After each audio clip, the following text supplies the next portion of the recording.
아니, 승규 씨하고 혜지가 신혼여행을 잘 갔다 왔다니까 또 다음 주에 혼인이 있다니까 혼자가 생각이 나서 어디에 나오는가 하면 삼국지 고구려전에 나오는 얘기인데 뭐, 고구려전은 뭔지는 말씀드릴 수는 없고 혼자만 얘기를 해볼게요. 오늘 설교 제목은 그리스도의 고난을 흉내내지 마시라 이렇게 했고 흉내를 내지 않고 스스로 고난 속으로 걸어 들어갔던 두 경우의 사람, 하나는 아리마대 사람 요셉이라는 사람하고 한 사람은 또 예수님의 무덤에 향수를 뿌리러 갔던 그 두 여인들. 이 사람들은 뭔가 하면 예수님의 고난을 흉내낸 사람들이 아니라 그 고난에 버금가도록 자신의 고난에 나아간 사람들이다. 그런 고난을 우리가 고난을 뚫고 나아갈 때라야만 부활이 우리 스스로에게 의미가 있지, 흉내내서 얻는 그 값싼 부활은 부활의 의미가 없다. 그 말씀을 드리려고 합니다. 이번 주간이 고난 주간인 거 신장로님이 찬송 인도하실 때 잘 설명을 해 주셨는데 참 공부하는 장로님이시다 이런 생각 듭니다. 찬송가 인도하면 됐지 그걸 뭐 가상칠언까지 말이지 월, 화, 수, 목, 금, 토 이렇게 설명하는 장로가 어디 있겠나 싶어서 고마운 마음 들고, 또 권 장로님도 또 기도하는 중에 지난 수요일 저녁에 하기 시습이 불력 열호하야라는 이야기 하다가 시습이라는 말이 무슨 때때로 배우고 익히면이 아니라 천문지리를 말하는, 그 무당집에 가면은 언제 났어? 시가 언제야? 라고 묻는 시라는 말은 천문이라는 뜻이지 때라는 말이 아닌데 자꾸 우리는 때라고 읽는다는 이야기를 제가 드렸더니 오늘 그 즉시로 그걸 기도문에 쓰셔서 아이고 참 잘 새겨두셨구나. 그래서 또 고맙고, 혼자가 저렇게 보이잖아요. 본래 처음 한문은 뭔가 하면 왼쪽에 있는 계집여변은 쓰지 않고 오른쪽에 있는 C자 밑에 일자가 저게 어두울 혼이에요. 그 고려전에 보면은 혼인이라는 게 뭔가 하면은 어두운 밤에 씨 받는 날이야.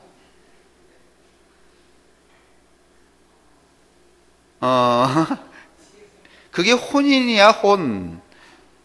내 얘기가 아니라 삼국지 고구려전에 나온다고요. 그러다가 이제 너무 애매하니까 옆에다가 뭘 붙였는가 하면 여자가 어두울 때 씨 받는 날이 혼인하는 날이다. 그 화촉을 밝힌다는 게 밤에 하는 거 아니에요? 그게 혼자다. 자, 혼인하는 모든 분들에게 저 글자가 주는 그런 축복이 있기를 축원합니다.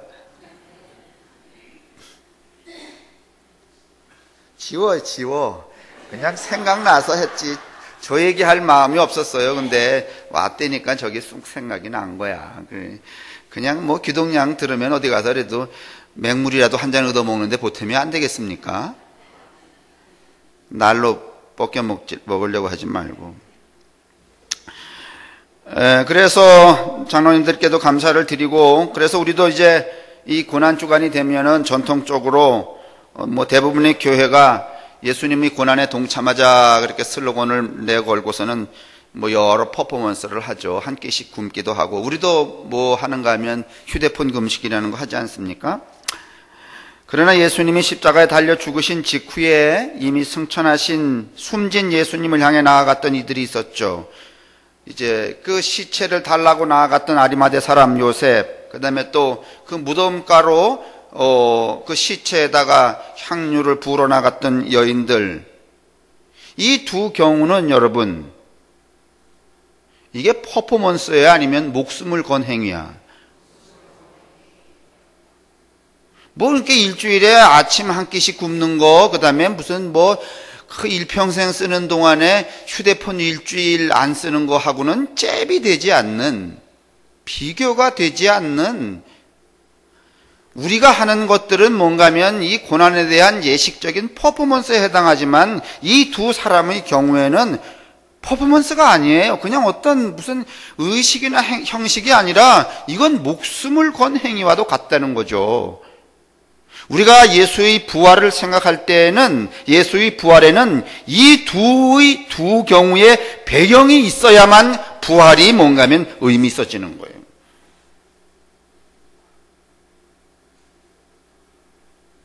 마가복음 15장 42절 47절 이어서 16장에 이어지는 이 예수님이 죽임을 당한 이후에 일어나는 두 가지 이야기를 다루고 있는데, 이 두 사람의 처신에 대해서 오늘 성경은 부활 이전에 이 두 사람의 처신에 대해서 알려줍니다. 그 말은 무슨 말인가 하면, 여러분과 제게도 부활이 예수님의 부활처럼 정말 의미 있으려면 이 두 가지 처신에 대해서 아주 깊은 생각을 가지셔야 된다. 앞의 이야기에는 무덤 제공자가 나타나서 반역의 죄목으로 무참하게 십자가에 죽은 예수의 시체를 안장하는 이야기 여러분 아시죠? 나중 것은 시신의 향료를 바르기 위해 여자들이 무덤으로 향하는 이야기, 그리고 이 둘은 예수님이 부활 사건의 결정적인 배경을 이루고 있습니다. 죽은 시체를 가져다가 자기 무덤에다가, 자기가 들어갈 무덤에다가 안장하는 게 무슨 어려운 일이겠나 싶지만은, 언젠가 여러분에게 말씀드렸는데 12.6 사건이 일어나고 김재규라는 사람이 박정희 대통령을 쏴 죽였죠. 그가 사형당했죠. 그 김재규라는 사람은 서울고등학교 출신인데, 우리가 잘 아는 원방현이라는 장로님이 그 김재규하고 서울고등학교 동기입니다. 김재규가 사형당했을 때 반역죄로 그의 시체를 묻으려고 하는 사람이 있었을까요? 없었습니다. 그래서 그 원방현 장로님이 친구들 2명하고 김재규 시체를 가져다가 장사를 지냈다 하는 얘기를 본인이 직접 하십니다. 세상이 많이 개화된 때도 그 사회 환경에 따라서 여러분 쉽지 않은 일입니다. 왜냐하면 지탄이 되는 일이고, 더군다나 예를 들면 그 당시에 1979년 10월 그 언저리, 80년 그 언저리에 무슨 큰 벼슬을 하는 고관 대작이, 국회의원이나 이런 사람이 김재규 시체를 가서 내가 갔다가 묻겠다 그러면 세상이 그 고관 대작을 쉽게 보겠어요? 아니면은 저놈도 저희하고 한패로구나 그렇게 여기겠어요? 그러니까 아무도 그 시체를 손대려고 하지 않는 겁니다.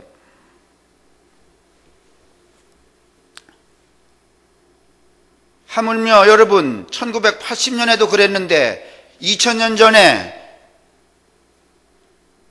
제자들도 다 도망을 가버렸어요. 아무도 예수의 편은 있지 않습니다.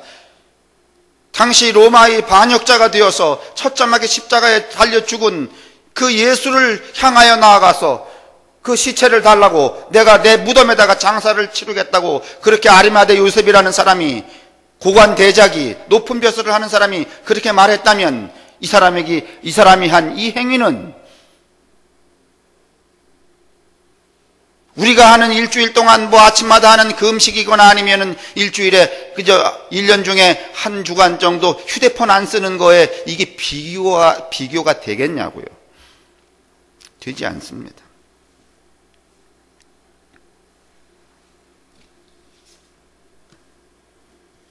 시국사범인 예수의 시신을 안장하겠다는, 그것도 자기를 위해 장만해둔 무덤에 안치하겠다는 이 요구는 고난의 수준이 아니라 목숨을 내걸지 않고서는 할 수 없는 행동입니다. 큰 돌이 무덤 입구를 차단하고 있었습니다. 마태에 따르면 그것은 예수의 추종자들이 시신을 탈취해 갈 것을 막으려던 빌라도의 용이 주도한 예방 조치였다고 마태복음 27장 64절이 말합니다. 동굴 입구에는 병사들이 지키고 있었다고 그렇게 말합니다. 그리고 환경은, 상황은 뭔가 하면은 여러 시체들이 질비한 공동묘지와도 같은 저런 공동묘지가 아니라 시체가 널브러져 있는 그곳으로 누가 갔다는 겁니까? 여자들이 갔다는 겁니다. 여러분, 저녁에 저 학곡리 공동묘지에 달밤에 올라가 보신 분,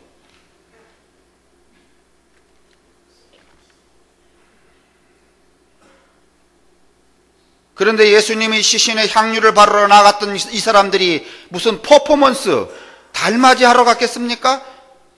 아니면 무슨 무서움을 극복하러 갔겠습니까? 이런 퍼포먼스하고는 완전히 질이 다른 것입니다.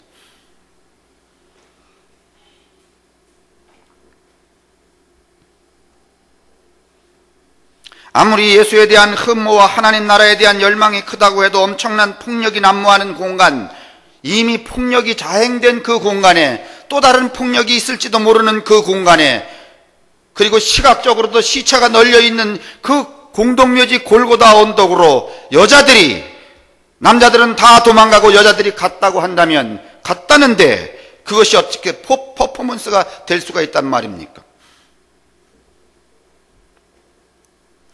더군다나 그들의 하수인들이 칼날을 번뜩이며 지키는 그곳으로 간다는 것은 단순성을 훨씬 넘어서는 사태입니다. 그들은 이미 극단적인 봉변을 감수하려는 마음을 결심했고 그렇게 했을 것입니다. 그렇지 않고서는 불가능한 일입니다. 여기서 아리마대 사람 요셉의 두려움과 여인들의 두려움이 중첩이 됩니다. 성서는 그녀들이 무덤에 당도했을 때 장벽이 열려 있었다 이렇게 말합니다. 필경이 있어야 할 그 두려움의 대상들이 제거된 것입니다. 바로 그 순간에 예수의 부활이 배치되어 있습니다. 그러니까 조금 역설적으로 말하면 이 두려움을 극복하고 앞으로 나아간 아리마대 사람 요셉과 여인들이 없으면 여러분과 제게 예수의 부활도 의미가 없습니다.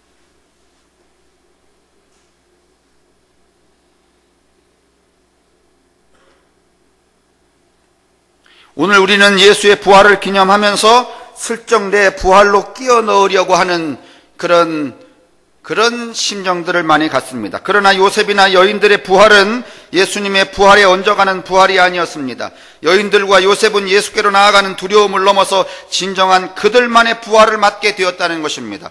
그들 각자 앞에 놓인 두려움을 넘어설 때 거기에서 그들은 예수의 부활의 진정함을 알게 되었고 또 그 예수 부활의 진정성과 더불어 자신의 부활도 맛보게 된 겁니다.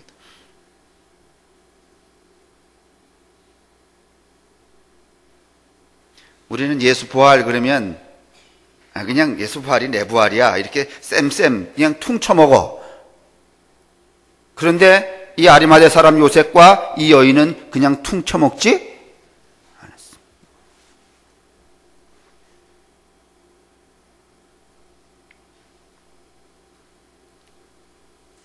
이 퉁쳐먹는 건 아주 값싼 부활이야. 그런데 자기의 전 존재를 마치 예수님처럼 그 고난을 향하여 나아갔다가 목도한 그 부활일 때에는 이건 값싼 부활이 아니라 아주 가치 있는 부활, 예수의 부활에 버금가는 누구의 부활? 나의 부활이 되는 것입니다. 오늘 우리 예배당에는 너무 값싼 부활이 판치고 있어요.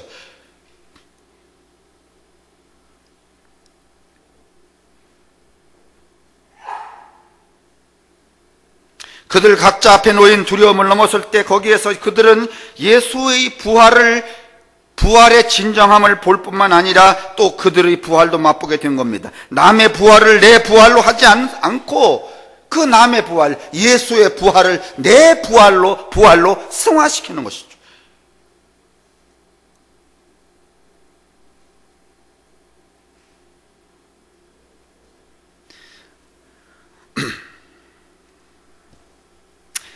여러분, 예수님도 그러셨잖아요. 예수님도 십자가에 달려 죽는 일이 공포, 두려움이었죠. 그래서 피할 수만 있으면 피하고 싶었죠. 꼭 그렇게 안 하셔도 될 뿐입니다. 인간으로 감내하기 어려운 두려움 속으로 그는 그러나 걸어 들어갑니다. 그러자 곧 누구의 부활이 일어나는가 하면 예수의 부활이 일어난 거예요. 다른 사람의 부활이 아니야. 누구의 부활? 예수의 부활. 근데 그 부활을 향하여서 누구의 고난으로 들어갔어요? 예수의 고난 속으로 들어갔어요. 피하고 싶은 그 고난을 향하여 나아갔더니 그 두려움이었을 것 같은 장벽이 일순간 사라지고 부활이 일어났다는 거예요.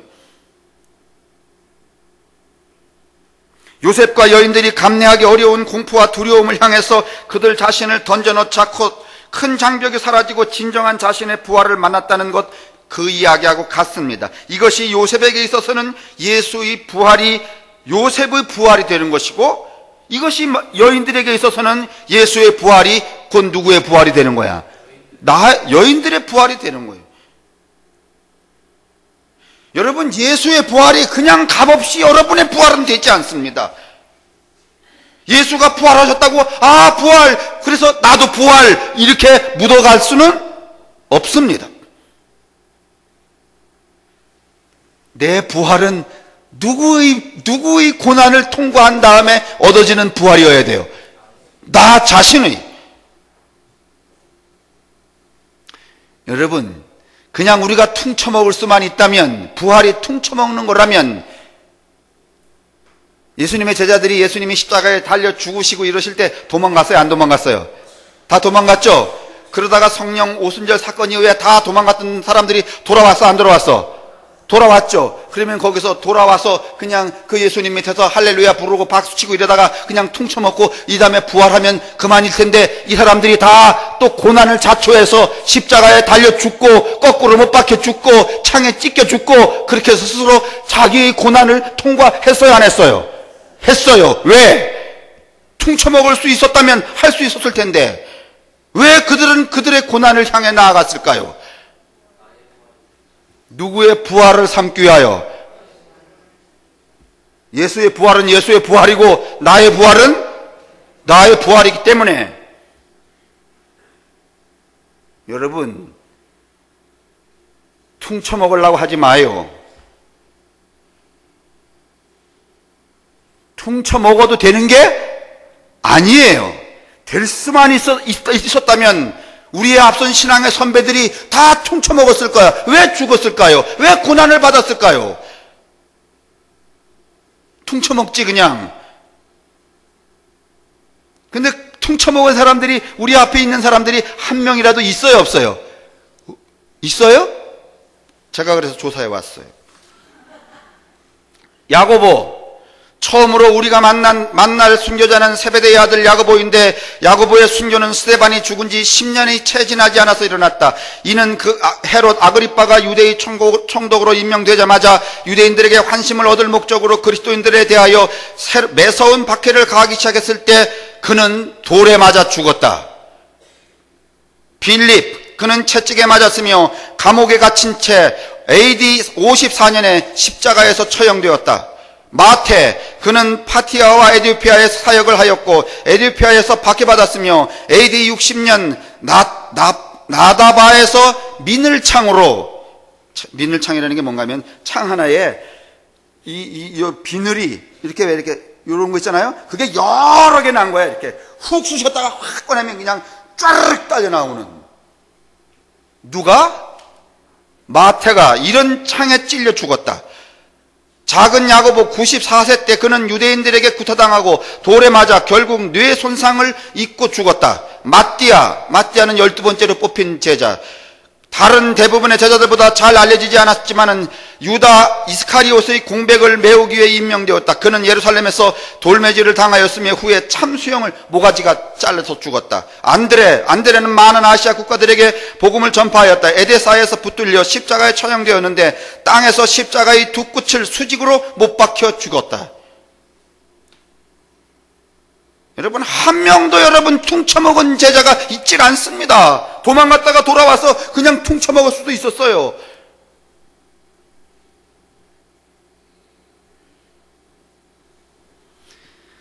그러니 여러분, 예수의 부활이라는 걸 그냥 뭐 한 주간 이렇게 지내다가 주일날 아침에 삶은 달걀 까먹는 걸로 여러분, 정말 이건 비참하게 퉁치는 거 아니에요?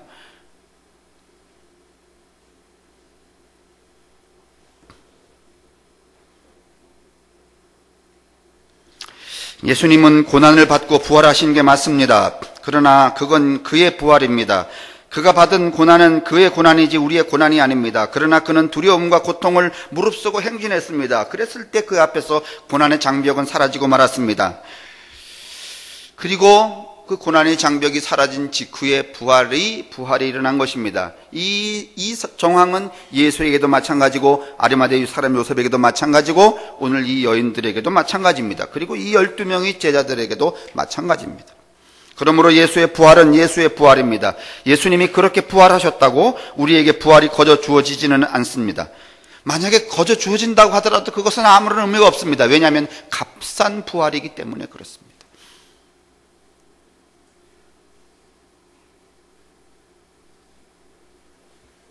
요셉이 예수님의 부활을 맛보려면, 여인들이 예수님의 부활을 경험하려면 그들만의 두려움과 고난 속으로 걸어 들어가야 했던 것처럼, 오늘 우리는 예수님의 부활을 진정 나의 부활이 되게 하려고 예수의 부활을 표대 삼아 앞으로 우리를 둘러싼 두려움을 넘어 나아가야 합니다.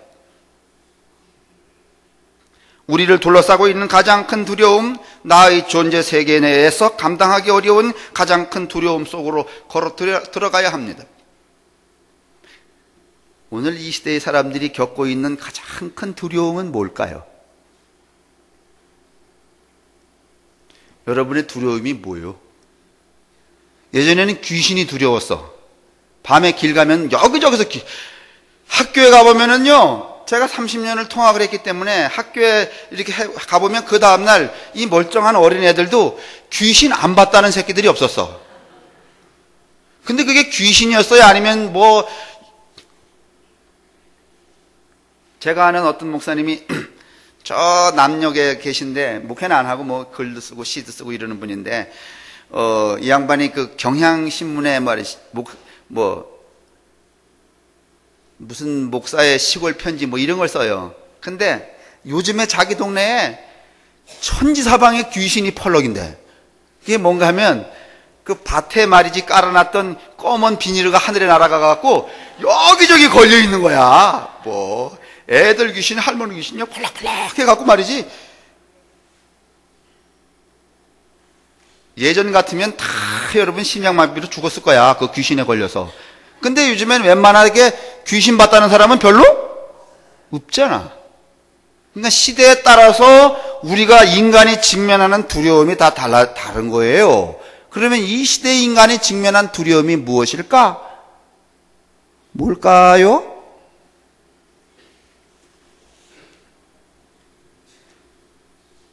시간에 대한 두려움이야. 그래서 여러분 5초마다 휴대폰을 들여다보고 있잖아.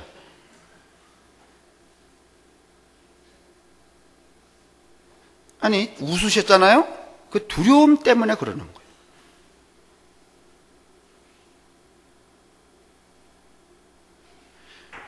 오늘 여러분이 굉장히 뭐 지성인인 것 같고 말이지, 인생을 뭐 7, 80을 살아서 말이지 대단히 강고한 존재로 뿌리를 내린 것 같지만은요, 일단은 아침에 휴대폰 덮어놓고 저녁에 열어볼 배짱도 없어.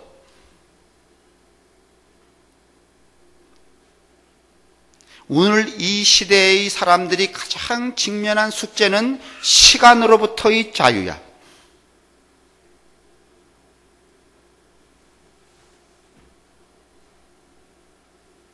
웬만한 자유는 여러분이 다 획득하게 계셔요.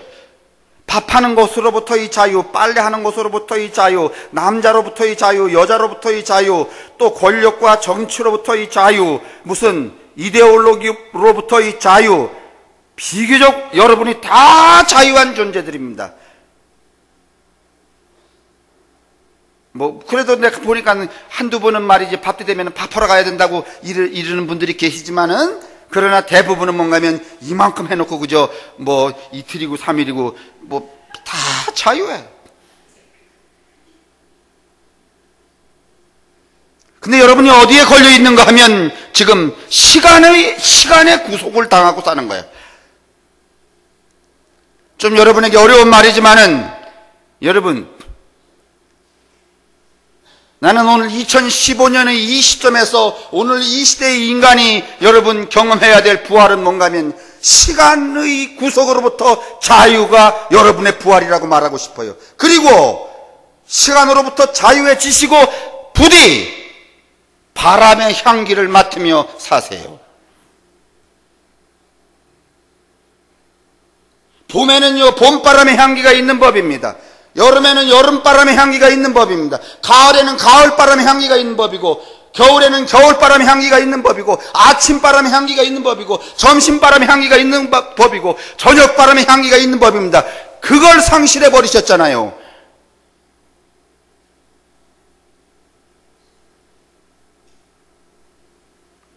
조금 어려운 말이지만 두 번째로 다시 반복해 말씀드리면, 시간으로부터 자유해지시고 바람의 향기를 맡으십시오.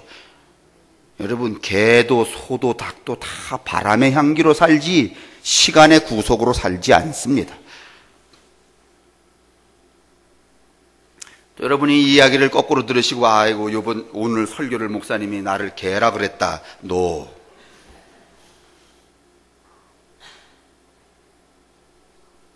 개도 안 그런다 그랬지 여러분이 개라는 얘기는 아니에요.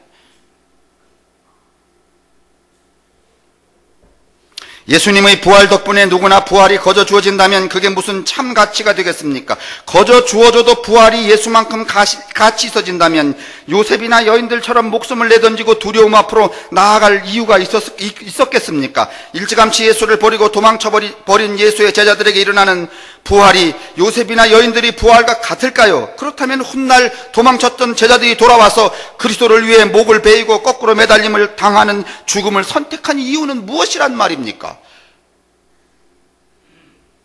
장차 얻게 될 부활을 부끄럽지 않게 하려는 게 아니겠습니까? 어떤 생존 양식을 갖고 살든지 조금 비겁하고 약삭 바르고 남을 속여 먹고 산다고 해도 예수님의 부활을 그냥 맞아들일 수만 있다면 그건 아주 값싼 부활이 되지 않겠습니까?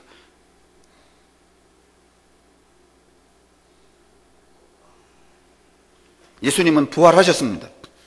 그리고 예수님의 부활은 장차 우리의 부활과 연결이 되어 있는 건 맞습니다. 그러나 부활을 향해 두려움과 싸우지 않으면 지금 이 현재 세계 내에서 여러분이 직면한 그 두려움과 맞서 싸우지 않으면 여러분의 부활은 또 값싼 부활이 됩니다.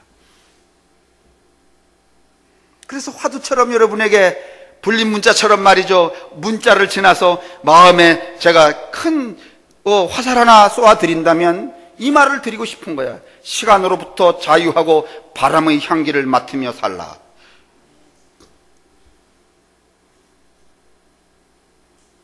일단 뭔 얘기인지 모르지만 뭐 근사한 것 같진 않아.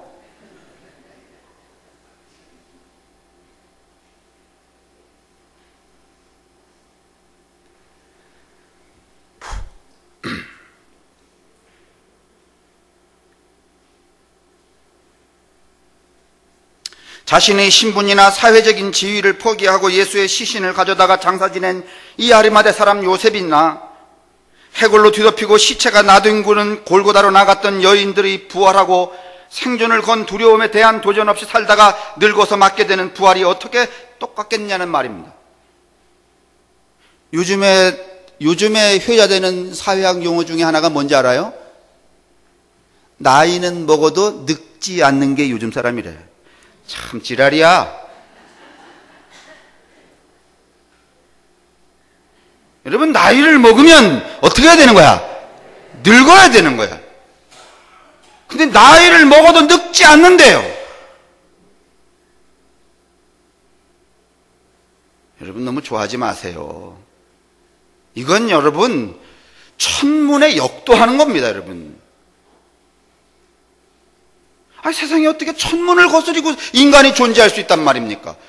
근데 아주 뻔뻔하게 말이지 그걸 자랑으로 여기는 이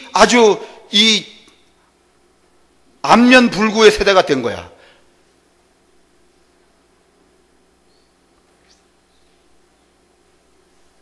그 속성은 여러분에게 있지만 저를 보고 누가 목사님 20살 같아.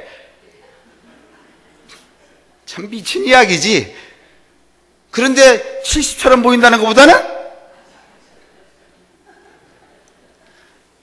간간히 그런 것을 양념 삼아 우리가 안 받아들일 수는 없지만은 그게 마치 무슨 자기 존재의 가치인 것처럼 생각하면 그건 미친 정신 상태지. 예, 감사해요. 그러나 제 나이가 지금 이만입니다. 그 나이만큼 제가 성숙되어 가지 못해서 부끄럽지요. 이렇게 나와야지. 그럼 차라리 한 50살 된 사람 보고 3살 같네 그러지. 그럼 등신이라는 거잖아. 이게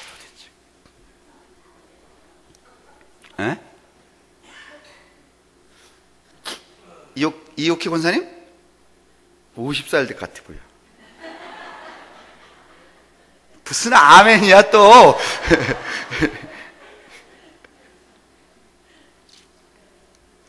여러분, 5분 전인데 오늘 설교 끝내겠습니다.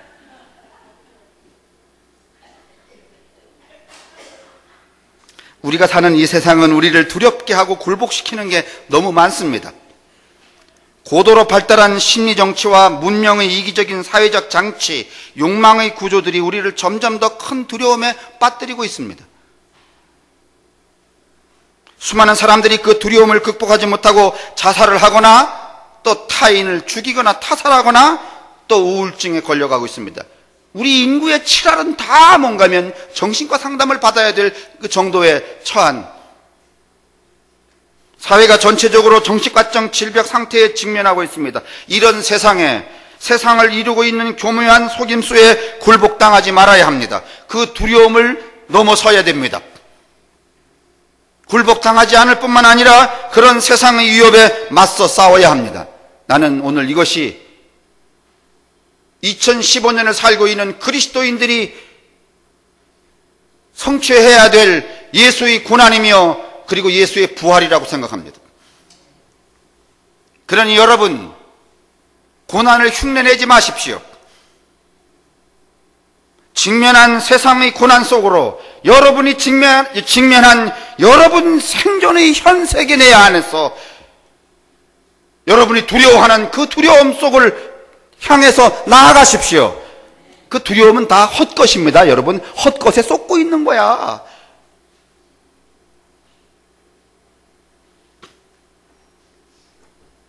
제가요 바빠갖고요 요번 주 한 주일 휴대폰 꼭 써야 됩니다. 그게 참일까 헛것일까?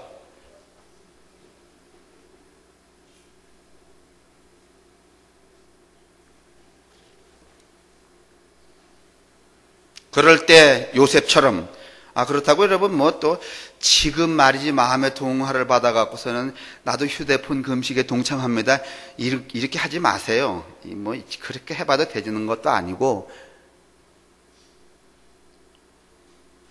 그냥 마음 놓고 쓰세요. 그냥 될 대로 되라 하고.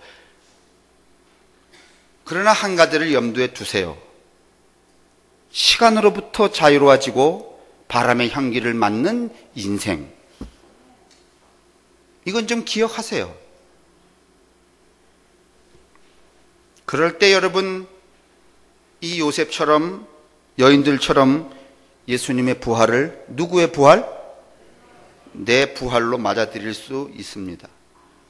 그래서 여러분에게 마지막으로 말씀을 드려요. 예수의 부활은 예수의 부활입니다. 그 예수의 부활을 내 부활로 경험하려면 내 존재 내에 설치된 그 두려움, 허상의 두려움 속을 두려움에 굴복당하지 말고 뚫고 들어가 이기십시오. 그러면 예수의 부활이 내 부활이 될 수 있습니다. 그래야지만 예수님이 세상을 이긴 것처럼 나도 세상을, 아니 예수님이 세상을 이겼다고 가만히 있으면 내가 이겨져요? 이겨져요? 그럴 수만 있으면 그래 보세요. 이렇게 아무것도 안 해도 이길 수만 있으면, 그럴 수 있는 사람은 아무도 없어요.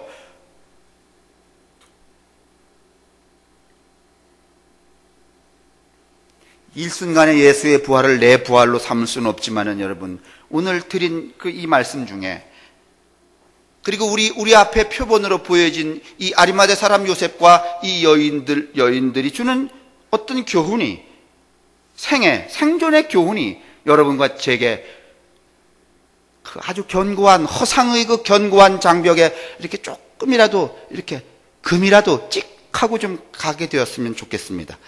그러다 어느 순간에 그냥 확 깨져갖고서는 대명천지하는 날, 그러면 하늘도 드디어 당신들의 혼을 향하여 박수를 치게 된다는 것.